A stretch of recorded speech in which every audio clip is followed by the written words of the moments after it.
नमस्कार, मैं हूं आपके साथ अभिषेक पुंडी। 20 जनवरी 2025 के बाद से अमेरिका में रहने वाले भारतीयों का जो जीवन है, जो जिंदगी है, जो लाइफस्टाइल है, वो मुश्किल होता नजर आ रहा है। मुश्किल लगातार होता जा रहा है। अमेरिका में हिंदुओं पर लगातार हमले बढ़ते जा रहे हैं। एक बड़ी आबादी हिंदुओं की या फिर कहें कि भारतवासियों की अमेरिका में रहती है। बड़े बड़े पोस्ट पर यहाँ है, भारी मात्रा में नौकरी भी यहाँ पर करते हैं। यही वजह है कि बहुत सारे लोग इस बात की निंदा करते हैं और मतलब एक कहें कि नस्लवाद या फिर कहें कि रंग भेद के आधार पर भारतीयों का यहां पर शोषण लगातार जारी है। और धमकी ऐसे मिल रही है कि आने वाले साल में मतलब 2026 में ये अपने चरम पर पहुंच जाएगी। जिस तरीके से हिंदू मंदिरों पर हमले होते हैं, हिंदुओं पर हमले होते हैं, वो अपने चरम पर हो जाएगी।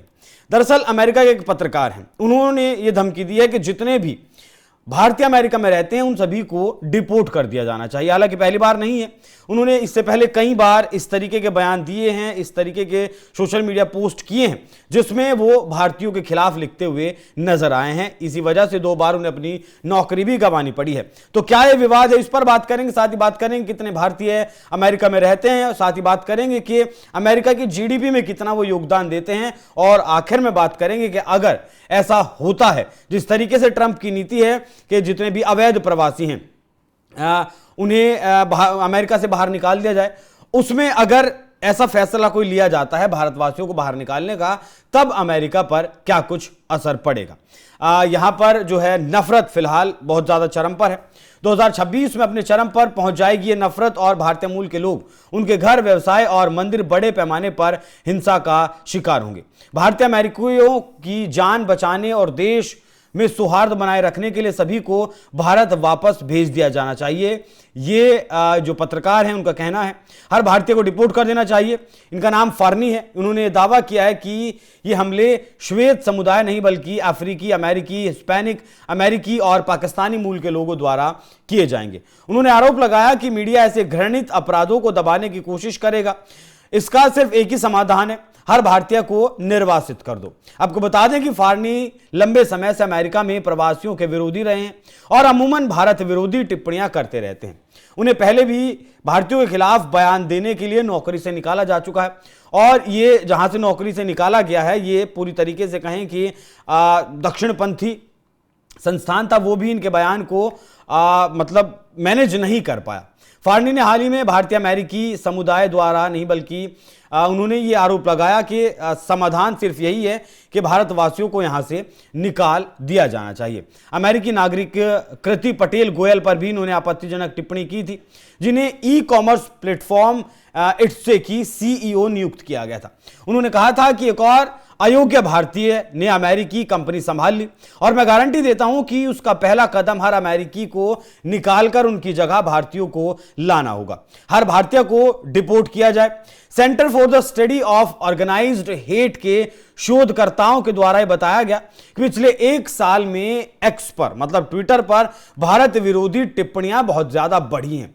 अक्टूबर महीने में ही लगभग 2700 पोस्ट भारतीयों और भारतीय अमेरिकियों के खिलाफ नस्लवाद और विदेशियों के प्रति घृणा को बढ़ावा देने वाली रही है, सिर्फ अक्टूबर महीने में। और शुरुआत में जैसा मैंने कहा कि 20 जनवरी 2025 जब से ट्रंप ने अमेरिका की कमान संभाली है, तब से लगातार ये पोस्ट लगातार बढ़ रही हैं, हमले लगातार बढ़ रहे हैं।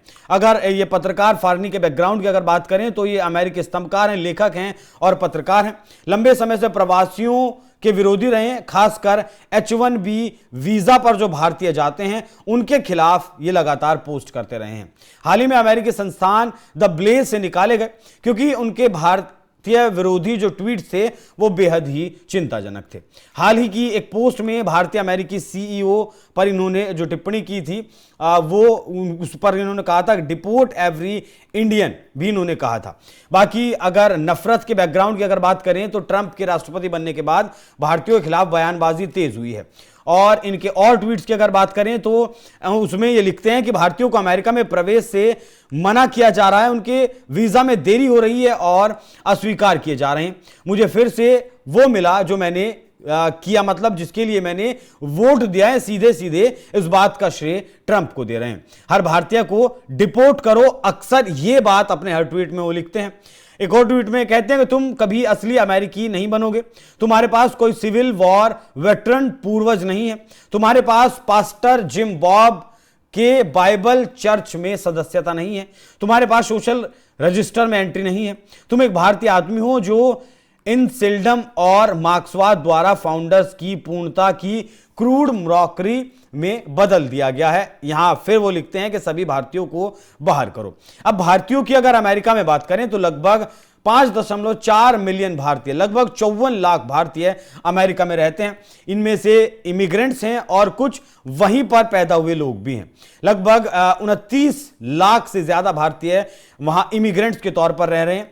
और कुल अमेरिका की अगर आबादी की बात करें तो 1.6% हिस्सेदारी अमेरिका की आबादी में ये रखते हैं। मतलब कुल मिलाकर मोटा मोटी अगर लगाएं तो कुल 1.5% अमेरिका में भारतीय रहते हैं। उसके बावजूद भी इन्हें लगता है, ये जो पत्रकार महोदय हैं, इन्हें लगता है कि अमेरिकियों को जो नौकरी मिलनी चाहिए वो भारतीयों को नौकरी मिल रही है। अब जो जिसके काबिल होगा उसे वही मिलेगा, इस बारे में ये समझ नहीं पा रहे हैं।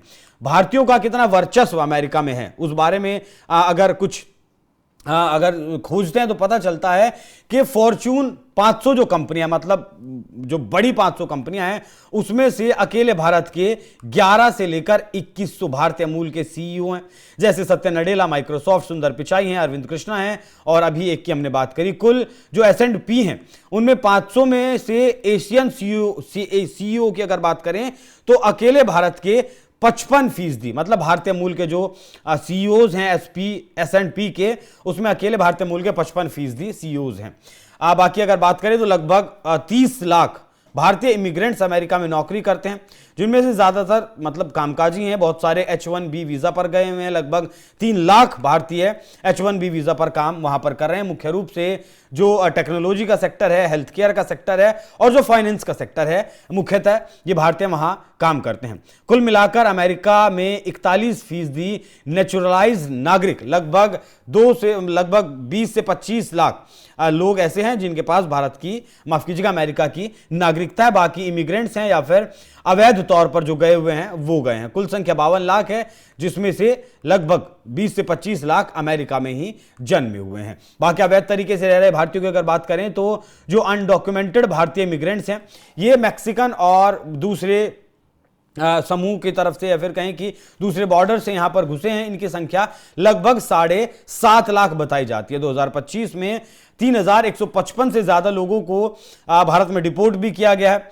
अमेरिका की नौकरियों में भारत की हिस्सेदारी की अगर बात करें तो कुल अमेरिकी एम्प्लॉयमेंट में सिर्फ 1 से 2% हिस्सेदारी भारतीयों की है। जनसंख्या के आधार पर 1 से 2%, मतलब लगभग 1.5% भारतीय वहां पर हैं, और एम्प्लॉयमेंट में सिर्फ 1 से 2% ही हिस्सेदारी भारत के लोगों की है। लेकिन हाई प्रोफाइल जॉब्स पर भारत के लोग वहां बैठे हैं, इसीलिए इन जैसे लोगों को मिर्ची लगती है। लेकिन जो इसमें हाई स्किल्ड जॉब्स जैसे टेक है और हेल्थ केयर है, उसमें भी H1B वीजा पर जो लोग जाते हैं और जो मतलब अच्छी खासी जॉब्स जिन्हें मिलती है, उसमें भी 70% भारतीय हैं। मतलब अमेरिका जितने H1B वीजा जारी करता है, उसमें से जो स्किल्ड जॉब्स पर जाते हैं 70% भारतीय ही जाते हैं।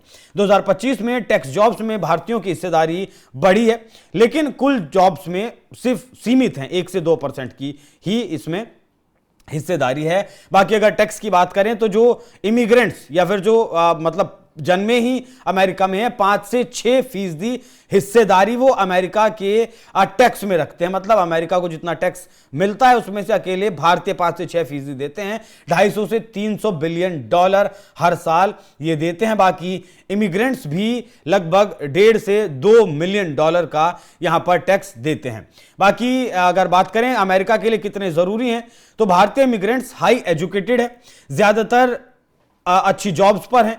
मीडियम अगर इनकी इनकम की बात करें तो 1,66,000 डॉलर, मतलब एक एवरेज इनकम एक भारतीय वहां पर कमाता है। टेक, हेल्थ केयर और इकोनॉमी में महत्वपूर्ण योगदान देते हैं। और इसके अलावा अगर बात करें तो जो सीईओज हैं वो लगभग 6.5 ट्रिलियन मार्केट कैप वाली कंपनियों के सीईओज हैं। मतलब भारतीय मूल के जिन कंपनियों के सीईओ हैं वो अमेरिका में लगभग $6.5 ट्रिलियन से ज्यादा का मार्केट कैप रखती हैं। इसीलिए भारतीय बहुत ज्यादा जरूरी अमेरिका के लिए हैं। अगर सभी भारतीयों को अमेरिका से डिपोर्ट कर दिया जाए तो अमेरिका की जो जीडीपी है वो घट जाएगी। टेक सेक्टर में मतलब एक तरीके से कहीं कि कोलैप्स हो जाएगा। कई अमेरिका की कंपनियां बंद हो जाएंगी। अमेरिकी वर्कर्स के लिए जॉब जो है वो मतलब बढ़ेंगी, लेकिन जो अमेरिका की प्रोडक्टिविटी है वो पूरी तरीके से कम हो जाएगी, मतलब उस पर बहुत ज्यादा असर पड़ेगा। तो ये एक विश्लेषण रहा। बाकी हिंदुओं पर होने वाले हमलों की अगर बात करें तो एफबीआई की रिपोर्ट से बताती हैं कि 2018 में 12 रजिस्टर्ड घटनाएं हुई, 14 अपराध हिंदुओं के खिलाफ हुए। 23 से 24 में एंटी हिंदू क्राइम बढ़कर 31 हो गए, जिसमें लगभग 25% की वृद्धि देखी गई। ये कुल रिलीजन जो बेस्ड हेट क्राइम अमेरिका में होती है उसमें 26वें नंबर पर आता है। हिंदू संगठनों की अगर माने तो 2024 में 24 हिंदुओं के खिलाफ यहां पर हमले हुए या उनके खिलाफ कहीं की दंगे हुए या उनको टारगेट करने की कोशिश की गई। हिंदू संगठनों के मुताबिक 2023 से 2025 में हिंदू मंदिरों पर लगातार हमले बढ़े हैं और 20 से ज्यादा घटनाएं दर्ज की गई हैं। हेट स्पीच की 1000 से ज्यादा घटनाएं दर्ज की गई हैं और जो फिजिकल अटैक हुए हैं वो लगभग 200 हुए हैं 23 से 25 तक। 2025 में भारतीयों पर हमलों की बहुत सारी प्रमुख घटनाएं सामने आई, जिनमें मंदिरों पर हमले करना मुख्य रूप से शामिल था। हमले करने वालों में अमेरिका के लोग शामिल हैं, अफ्रीका के लोग शामिल हैं और वो लोग शामिल हैं जो भारत के विरोधी हैं। खालिस्तान समर्थक लोग जो हैं वो भी लगातार हिंदुओं पर हमले करते हैं, उनकी भी घटनाएं लगातार सामने आती हैं। बाकी धर्म के आधार पर जो क्रिश्चियनिटी को ज्यादा मानते हैं, इस्लामिस्ट जो लोग हैं वो भी लगातार हिंदुओं को यहां पर निशाना बना रहे हैं। और अब इस तरीके से अमेरिका के ही पत्रकार जिस तरीके से ये कह रहे हैं कि सारे भारतीयों को अमेरिका से निकाल दो, तो वो पूरा एक जो विश्लेषण था वो आपके सामने रखा कि क्या हो सकता है अगर अमेरिकियों को बाहर निकाल दिया जाए तो कहीं ना कहीं अमेरिका पिछड़ जाएगा। बाकी ऐसा होना संभव नहीं है किसी भी सूरत में। 52 लाख भारतीयों को बाहर निकालना किसी भी सूरत में संभव नहीं है। बाकी अमेरिका में जिस तरीके से हिंदुओं के खिलाफ ये हमले बढ़ रहे हैं उस पर आप लोगों की क्या राय है, कमेंट बॉक्स में जरूर बताएं। नमस्कार।